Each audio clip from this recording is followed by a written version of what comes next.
সবাইকে আমরা এখন এসেছি আমাদের ওই মামুনির জন্মদিনে। একটা কথা, আমাদের 3:40 ট্রেনে আসার কথা ছিল। এদিকে আয়, ওকে বলছি আয়। আমাদের 3:40 ট্রেনে 3:45 ট্রেনে আসার কথা ছিল। উনি আমাদের বাড়িতে গিয়ে বলছেন আমাকে সাজিয়ে দিতে হবে। আমি ওকে সাজিয়ে দিয়েছি, কেমন লাগছে জানিও। তারপরে আমরা 3:55 তখন আমরা বাড়ি থেকে বেরিয়ে বহু কষ্টে 4:15 ট্রেনটা ধরেছি। তারপরে আমরা একটা জিনিস কিনেছি, সেটা হলো এই যে আমাদের বার্থডে গার্ল এখনো সেজে উঠতে পারেনি, ও এখন সাজছে। চলো তোমাদেরকে দেখাই, দাঁড়াও। উনি এখনো সেজে উদ্ধার করে উঠতে পারেননি, ওনার এখনো মেকআপ চলছে। তো হ্যাপি বার্থডে। Thank you. তোরা সুন্দর করে সেজে এসেছিস আমার আগে। এখন আমাদের বার্থডে গার্ল নিজের কেক নিজেই ডেকোরেশন করবে।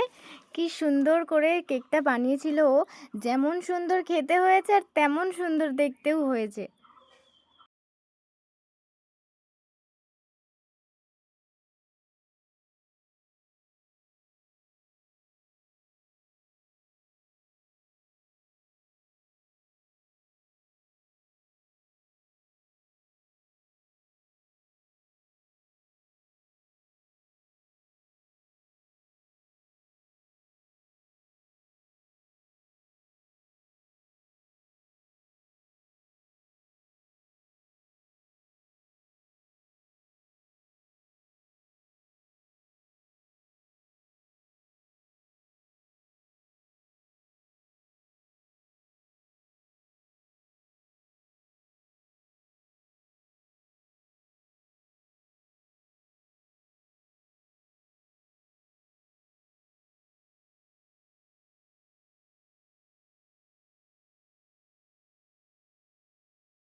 আর এই যে আমরা সবাই, আমাদের যেহেতু একটু দূরে বাড়ি, আমাদেরকে আবার বাড়ি ফিরতে হবে, তার জন্য আমরা সন্ধেবেলা গেছিলাম।